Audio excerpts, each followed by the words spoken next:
Manga One Piece Chapter 1009 sudah dirilis pada hari Kamis kemarin, tanggal 1 April. Profesor mengira Oda akan ngeprank karena kemarin bertepatan dengan April Mop. Tapi ternyata, Chapter 1009 berisikan pertarungan yang sangat seru dan serius.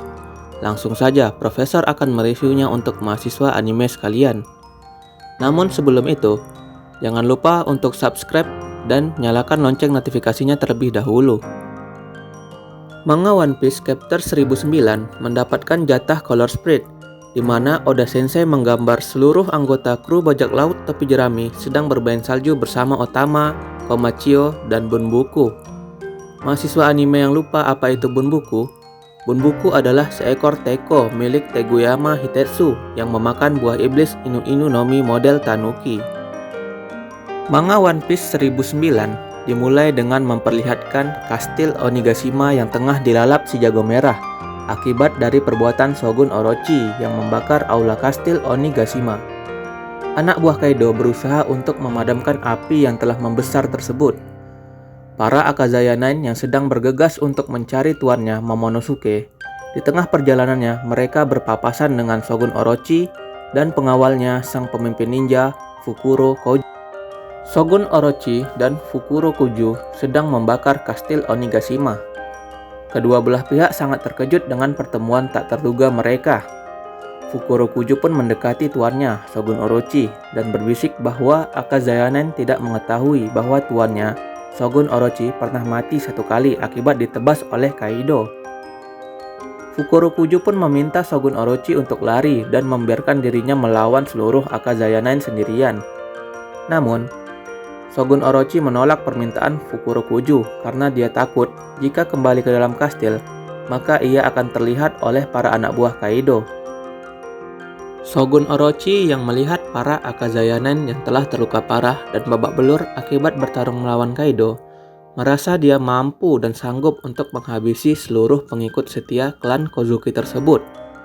Orochi lalu memanas-manasi para Akazaya Nine dengan mengungkit kembali pengkhianatan yang dilakukan oleh sang aktor sejati, Kanjuro. Selain itu, Orochi juga menyebutkan bahwa ia sangat terkejut karena ternyata pengawal yang dia percaya selama ini ternyata merupakan bagian pengkhianat dan salah satu pengikut setia klan Kozuki, yaitu Kyoshiro. Shogun Orochi lalu berubah menjadi wujud mythical zoannya, yaitu Yamata no Orochi atau ular berkepala 8, dan langsung menyerang seluruh Akazaya Nine. Tanpa basa-basi, seluruh Akazaya Nine memotong kepala yang dimiliki oleh ular tersebut dalam sekali tebasan. Fukuro Kuju pun terlihat sangat terkejut melihat tuannya yang kembali mati akibat kepalanya tertebas. Sebelumnya ditebas kawan, sekarang ditebas lawan. Seperti pepatah, sudah jatuh, tertimpa tangga pula. Kinemon pun mengatakan bahwa mereka tak punya waktu untuk bermain-main dengan Orochi dan ingin segera menuju ke tempat Momonosuke. Akazaya Nine pun bergegas melanjutkan perjalanannya. Namun ternyata Raizo sang ninja kabut memutuskan untuk tinggal dan bertarung melawan Fukuro Kuju. Meskipun seluruh kepala ular milik Shogun Orochi telah terpotong, namun masih belum diketahui dengan pasti apakah dia sudah benar-benar mati kali ini atau belum. Menurut Profesor sendiri, Shogun Orochi masih hidup karena buah mythical zoannya masih menjadi misteri. Jangan-jangan dia juga abadi seperti Marco. Raizo mengatakan bahwa selama ini dia sudah salah menilai rivalnya, yaitu Fukuro Kuju. Raizo kecewa melihat ninja hebat seperti Fukuro Kuju bersedia bertarung di bawah perintah Shogun pengkhianat Orochi. Bahkan hingga momen saat ini di mana Orochi telah tumbang setelah kepalanya ditebas oleh para Akazaya Nine, Fukuro Kuju tetap menunggu tuannya, Shogun Orochi. Fukuro Kuju pun membalas ucapan Raizo dan mengembalikan kembali kata-kata Raizo. Dia mengatakan bahwa mereka dari awal memang sudah ditakdirkan untuk saling bertarung. Kita perlu menantikan pertarungan dua orang ninja terhebat di Wano Kuni saat ini. Apakah pertarungan mereka melebihi pertarungan dua orang ninja hebat dari Konoha? Kita nantikan saja pertarungan mereka. Scene kemudian berpindah ke atap Onigashima, di mana pertarungan antara Supernova dan Yonko masih berlanjut. Kid bertanya kepada Law apa dia tidak bisa memindahkan salah satu Yonkou yang mereka lawan dengan menggunakan kemampuan dari buah iblis OP-OP Nomi miliknya. Law pun menjawab keluhan dari Kid tersebut. Lau mengatakan jika dia mampu melakukan hal itu, maka dia pasti sudah memindahkan salah satu Yonko tersebut. Namun hal itu tidak bisa dia lakukan, karena haki yang dimiliki oleh kedua Yonko tersebut terlalu kuat dan berada di tingkatan level yang berbeda. Dan inilah alasan kenapa Lau tidak bisa menukar jiwa Big Mom dan Kaido seperti yang dilakukannya di Penghazard, memutilasi tubuh mereka, ataupun mengambil kedua jantung milik Yonko tersebut, walaupun Lau memiliki banyak kesempatan. Ternyata buah iblis OP-OP Nomi sangat bergantung pada haki yang dimiliki oleh penggunanya maupun lawannya. Di sisi lain, Big Mom menyarankan kepada Kaido untuk melakukan serangan combo, sehingga mereka berdua bisa menghabisi kelima supernova sekaligus dengan satu serangan tersebut. Kaido pun menyetujui rencana Big Mom, sembari mengejek Big Mom agar dia tidak menghalanginya. Big Mom pun membalas ejekan dari Kaido dengan mengatakan, "Kau pikir dengan siapa kau berbicara?" Big Mom dan Kaido melancarkan serangan kombonya bersamaan yang dinamakan Hakai, yang memiliki arti penakluk lautan.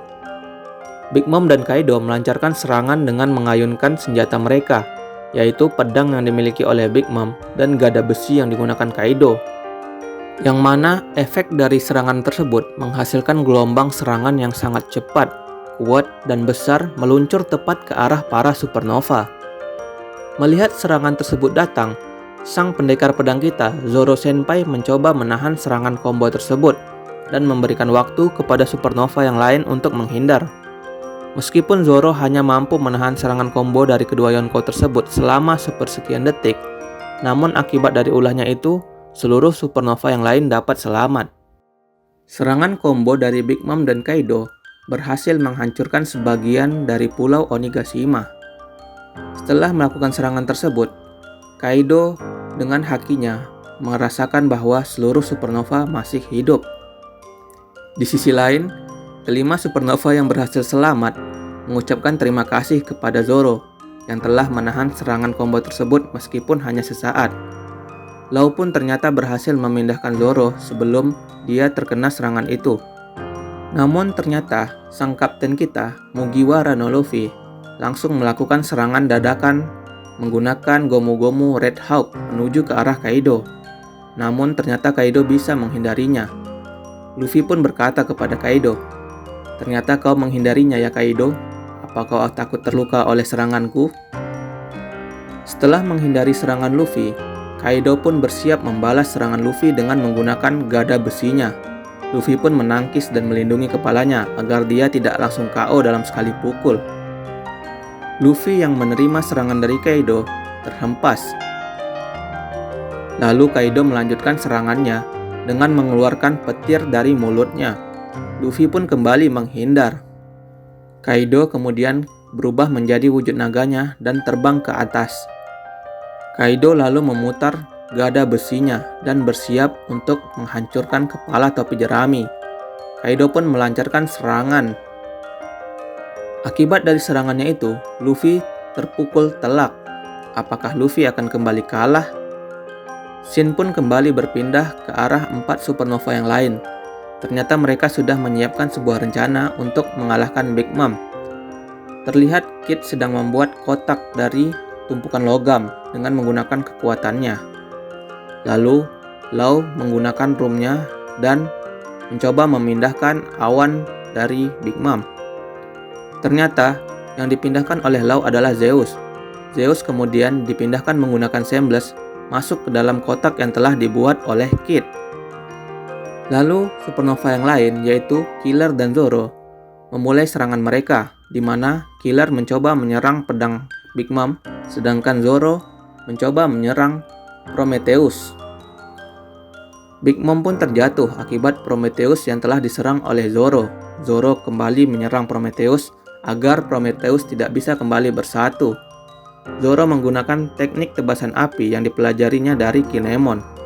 Sementara, Killer terus menyerang pedang dari Big Mom, hingga pedangnya hancur. Melihat Big Mom yang terjatuh, Kid kemudian melancarkan serangan ke arah Big Mom dengan mengeluarkan jurus Bang Pistol, yaitu menembakkan anak panah yang dia buat dari meriam. Namun, anak panah yang ditembakkan oleh Kid tersebut hanya terpental mengenai kulit Big Mom. dikarenakan kulit Big Mom sangat keras. Big Mom pun sangat marah, lalu dia berkata, "Apa kalian pikir dengan memisahkanku dari senjata-senjataku, aku bisa dengan mudah dikalahkan?" Lalu Big Mom pun menghajar Kid dengan memukulnya hingga Kid pun tersungkur ke tanah. Ternyata, Kid sengaja menerima pukulan dari Big Mom tersebut. Sembari menerima pukulan Big Mom, Kid pun menggunakan jurusnya yaitu Repel. Terlihat bahwa lengan Big Mom digenggam oleh Kid menggunakan barang-barang yang dia kumpulkan. Kid pun lalu mendorong Big Mom ke angkasa dengan kekuatannya. Lalu kemudian Law menggunakan tak, yaitu memindahkan sebuah batu besar dan menghantamkannya ke arah Big Mom. Big Mom pun terdorong. Lalu dia berkata, "Dasar bodoh, apa gunanya menabrakkan batu sekarang? Itu tidak akan mempan kepadaku." Big Mom yang tidak menyadari bahwa ternyata rencana dari keempat supernova yang lain adalah menjatuhkannya ke laut. Tiba-tiba, Big Mom tersadar bahwa dia sudah terlempar cukup jauh, dan dia menyadari bahwa dia tidak memiliki Prometheus untuk tempat berpijak. Big Mom pun terjatuh ke laut, dan akhirnya keempat supernova tersebut berhasil memisahkan salah satu Yonkou. Apakah pada chapter selanjutnya, kelima supernova akan fokus bertarung melawan Kaido? Dan apakah Big Mom akan bisa segera kembali ke pertarungan? Apakah Big Mom akan kembali mengalami hilang ingatan sehingga dia akan membantu kelima supernova melawan Kaido? Kita nantikan saja rencana Oda selanjutnya. Baiklah, sekian kelas kita kali ini. Itulah tadi review manga One Piece chapter 1009. Profesor harap para mahasiswa anime sekalian tidak bosan untuk mengikuti kelas Profesor. Jangan lupa untuk subscribe, like, dan nyalakan lonceng notifikasinya agar mahasiswa semua tidak ketinggalan kelas Profesor. Selamat tinggal dan sampai jumpa.